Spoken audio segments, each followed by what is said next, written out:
Hey guys, tonight we step softly onto the edge where logic starts to melt like warm wax under your fingertips. You're standing in a quiet room that feels familiar, but something is off. The shadows are leaning the wrong way. The ticking clock sounds slightly delayed, and your own thoughts seem to echo half a second after you think them. You probably won't survive this, at least not without questioning a few things you thought were solid. So, before you get comfortable, take a moment to like the video and subscribe, but only if you genuinely enjoy what I do here. Tell me where you're watching from and what time it is for you. Now, dim the lights, maybe turn on a fan for that soft background hum, and let's ease into tonight's journey together. You remain where you are, breathing slowly, as the idea of a paradox drifts toward you like fog sliding across a lake. A paradox, you're told, is a statement or situation that seems impossible and true at the same time. Your brain doesn't panic, it just tilts its head in quiet confusion. The room feels warmer now, like your thoughts have switched from sharp daylight to evening mode. A mainstream historical fact settles in gently. People have been fascinated by paradoxes since ancient Greece, where thinkers like Zeno used them to challenge the idea that motion even exists. You imagine standing at the starting line of a race, stepping forward, and before you reach your goal, you must always reach halfway first, and then halfway again, and again, until your legs get tired just thinking about it. You're moving, yet logic insists you're trapped. Your muscles relax as your mind sinks into the contradiction. You take another slow breath and notice something curious. Paradoxes don't feel aggressive. They don't shout. They whisper. They invite you to sit down and stay a while. A quirky tidbit drifts in. Some medieval scholars treated paradoxes like mental exercise equipment, believing regular exposure to logical impossibility sharpened the soul. Imagine a group of sleepy students at dawn, stretching their brains with impossible questions instead of doing push-ups. Honestly, you might prefer the push-ups. Historians still argue whether paradoxes were meant to prove truths about reality or simply to expose the limits of human thinking. You don't need to solve that tonight. You just let the question float above you like a paper lantern, glowing softly without demanding an answer. The air feels heavier now, not in a suffocating way, but in the way a thick blanket feels comforting. You realize that paradoxes do something strange to time. They slow you down without asking permission. You're no longer rushing toward conclusions. You're drifting. Even your worries seem confused about where to stand. You test a simple one in your mind. This sentence is false. If it's true, then it's false. If it's false, then it's true. Your thoughts chase their own tails like a sleepy cat spinning in slow circles. Somewhere deep inside, your brain gives up the chase and curls into a quiet ball of acceptance. Light joke moment. You've officially outsmarted yourself, and somehow that feels relaxing. As you rest in this soft contradiction, you sense how paradoxes were never meant to be enemies. They're mirrors. They show you the seams in reality, the stitching in logic, the places where certainty was never meant to survive untouched. You don't feel fear here. You feel curiosity without pressure, wonder without homework. The room grows quieter. The clock's ticking stretches farther apart. Your eyelids feel heavier, but your awareness feels wider. You're not here to solve impossibility. You're here to float inside it. And somewhere in the distance, a clock begins to tick backward. You notice the backward ticking clock first with mild amusement, then with that slow, sleepy confusion that paradoxes always cause. Each tick feels like it should pull you deeper into the past, yet you're still right here, stretched out in the present. Time, it seems, is pretending to behave while quietly breaking the rules. You drift toward one of the most famous time paradoxes without realizing it. The idea settles beside you gently. The grandfather paradox. You imagine traveling into the past, back before you were ever born, back to a quiet street where your grandfather is still a young man. The paradox whispers, what if you somehow stopped him from ever becoming a grandfather at all? If he never existed as a grandfather, then you would never exist. But if you never existed, how could you go back to stop him in the first place? Your mind pauses like a buffering video, the little loading circle spinning softly in the dark. A mainstream historical fact slides in. This paradox became widely popular in the early 20th century when time travel shifted into myth, into scientific discussion through Einstein's theories of relativity. You're not calculating equations tonight. You're just feeling the strange weight of a future that might erase its own past. A quirky tidbit floats up beside it. In old science fiction radio shows, writers sometimes avoided time travel entirely because listeners complained it made their heads itch. Honestly, your head tingles a little too, but in a pleasant, static electric way. Historians still argue whether time paradoxes reveal real physical limits of the universe or only the limits of human storytelling. You don't rush to choose sides. You simply watch the idea breathe. The past and future hover around you like two doors facing each other, both slightly open, neither fully willing to close. Your breathing slows as another paradox drifts into view, softer but no less strange, the bootstrap paradox. You imagine finding a mysterious book that teaches you everything you know. Years later, you go back in time and give that same book to your younger self. The question settles gently into your chest. Who actually wrote the book? It has no origin. It exists in a perfect loop, like a story telling itself without an author. You feel a subtle awe at the idea of something being born from nowhere and everywhere at once. Light joke moment. You realize this is exactly how your sleep schedule works. You're tired because you stayed up late, and you stayed up late because you were tired. A perfect paradox of poor life decisions. The room grows quieter again. You become aware how paradoxes don't explode in your mind. They spiral. They wind around each other slowly, like soft ribbons of thought. You're not trapped in confusion. You're floating inside it. And strangely, floating feels safe. Another historical truth drifts by. Ancient philosophers once believed time itself might be an illusion created by human perception. Sitting here now, with your thoughts looping gently backward and forward, that idea doesn't feel radical. It feels obvious. The present moment stretches longer than it should. You're not rushing forward. You're not falling back. You're suspended. The clock's backward ticking fades until it becomes indistinguishable from your own heartbeat. Tick, untick, tick, untick. You wonder, lazily, whether time is actually moving at all, or if it's just you, drifting through a still universe and calling it motion. The questions no longer demand answers. They soften into background noise, like rain far away on a roof you can't see. The paradoxes have done their job. They've slowed you down. They've untied the tight knots of certainty and replaced them with gentle loops. And just as your thoughts begin to thin and stretch like mist, another contradiction steps quietly into view.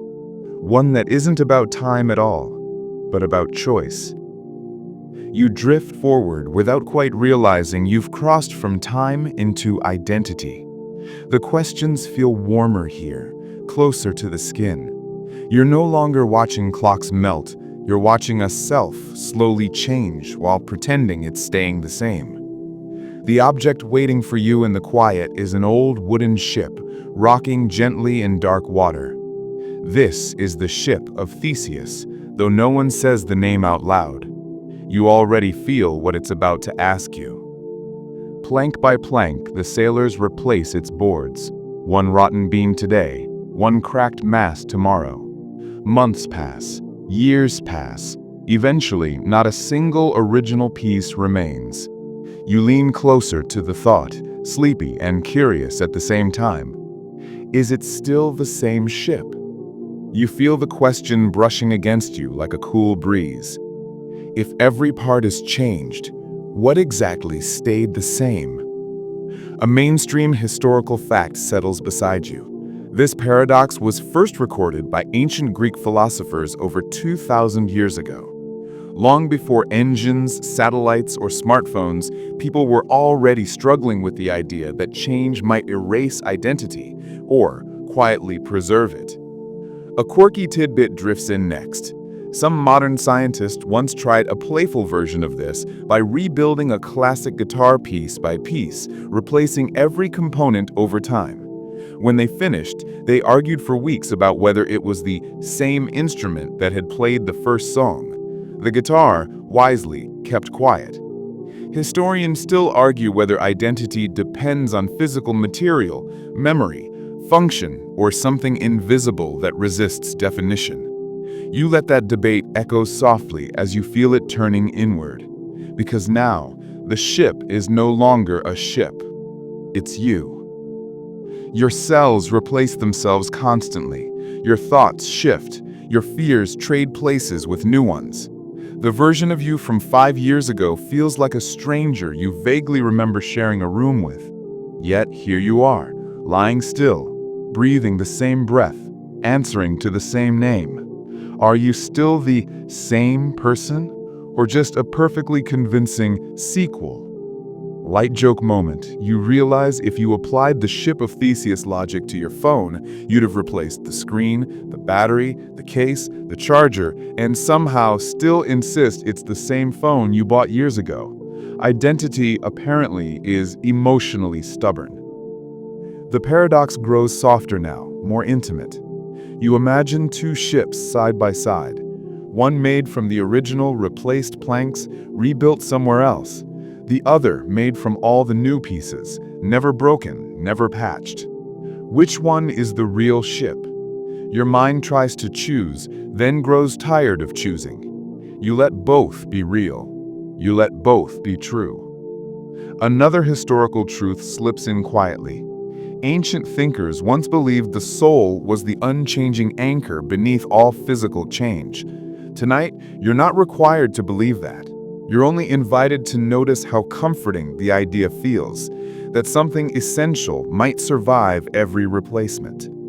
Your breathing slows again. The ship fades into shadow, but the question lingers like a gentle aftertaste. If change doesn't destroy identity, maybe it is identity. Maybe becoming is the only proof of being. You feel the paradox loosen its grip and turn into something calmer. You don't need to solve who you are tonight. You only need to exist as you are now, in this slow, floating moment where nothing is demanded of you except stillness.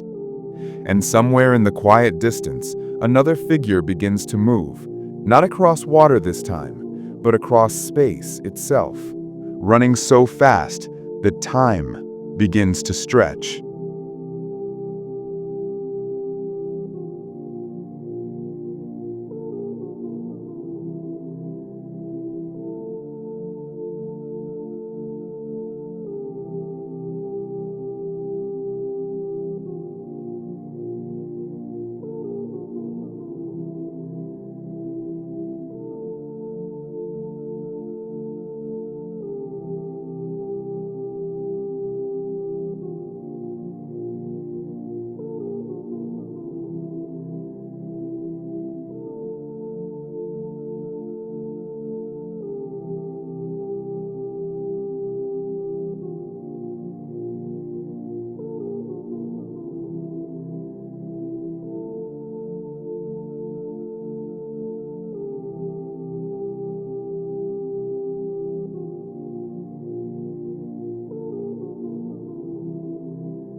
Another truth slides in quietly.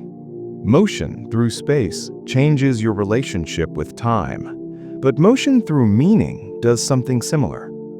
Grief bends time, love warps it, fear freezes it. Calm smooths it until the hours feel like one continuous breath. The traveling twin fades now, dissolving back into starlight. No reunion scene lingers, no dramatic goodbyes. Just the lingering sensation that time is not a river you float upon, but an ocean that moves differently for every swimmer. You feel slower again, heavier in the best way. The paradox releases you gently, like a runner finally stopping after a long sprint. Your heartbeat steadies, the stars dim, the motion eases. And somewhere, in the soft space between certainty and uncertainty, another presence begins to stir. Small, quiet, and trapped inside a box where choice itself refuses to decide. You step closer now, carefully, as if even curiosity might make a sound. The box sits before you, plain, unremarkable, almost unfairly ordinary for something that carries one of the strangest ideas the human mind has ever held. Inside it waits the cat, not moving, not choosing, not alive, not dead, or maybe both. This is where you meet the final paradox, the one that refuses to behave even when the rest of reality tries to stay polite. You already feel the tension before you understand it.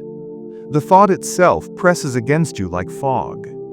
The cat is placed inside the sealed box with a tiny mechanism tied to a random quantum event.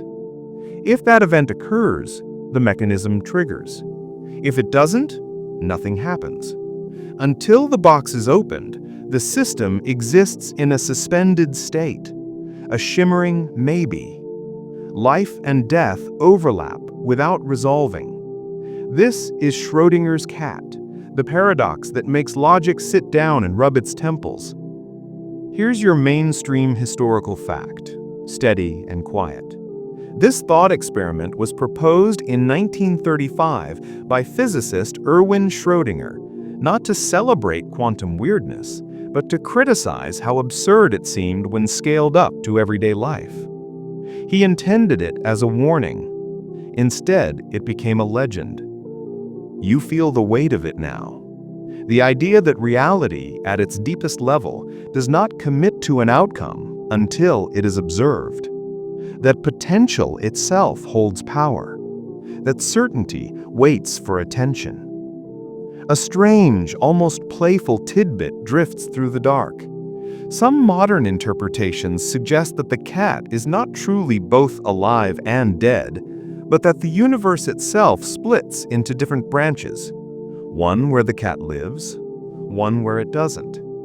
Historians still argue whether this many worlds idea is profound insight or philosophical overreach dressed in mathematical confidence. Either way, it leaves you standing at the edge of countless invisible doors. You notice how the paradox begins to bleed into ordinary life. How many moments in your own story existed as quiet maybes before becoming facts? The message you almost sent, the turn you nearly took, the silence that could have broken into speech. So many unopened boxes, so many parallel versions of you fading the instant one choice becomes real. Another light joke snips in softly. You imagine a cosmic assistant shrugging and saying, "We'll decide after observation. Standard policy." Even the universe, it seems, procrastinates. The cat never appears. The box remains closed. The paradox does not resolve itself for you tonight. It doesn't need to. Its power is not in the answer, but in the pause it creates. A reminder that certainty is not the default state of existence, that waiting is sometimes the truest condition of all. And as the box fades from view, you feel the full circle of the journey now. Behind you, impossible logic. Time folding backward, identity dissolving and rebuilding, motion bending the years, and now uncertainty itself settling into silence. The paradox doesn't frighten you anymore. It simply sits beside you like a quiet companion, reminding you that the world is stranger than fear, but gentler than panic. The night loosens its grip on ages now. Nothing pulls sharply anymore. Nothing demands resolution. The strange shapes of impossible clocks, wandering ships, racing twins, and silent boxes begin to soften, as if they were drawn in chalk and the dark is gently smudging their lines. Your breathing slows on its own. You don't correct it. You don't guide it. It simply finds its rhythm the way water always finds the lowest place to rest. The thoughts that once chased each other through twists of logic and paradox now walk instead. Then they sit, then they quietly fade. You remember the feeling of bending time without running, of changing without breaking, of waiting without needing answers. The paradoxes don't feel like puzzles anymore. They feel like soft reminders that the world doesn't owe you straight lines. It offers curves. It offers pauses. It offers mysteries that are allowed to stay mysterious. The room around you grows quieter. Even the idea of sound feels distant now, like it belongs to another version of the night. Your shoulders loosen. Your jaw relaxes. The space behind your eyes grows warm and dim, like the last lantern in a sleeping street. If your mind drifts back to a clock that outran its past, or a ship that slowly became someone else, or a box that never chose, let the image pass without grabbing it. Let it move the way clouds move when no one names their shapes. You are not late. You are not early. You are exactly where the night expects you to be. And as the final thoughts grow thin and weightless like mist dissolving into open air, you feel the quiet close gently around you, not as an ending, but as rest.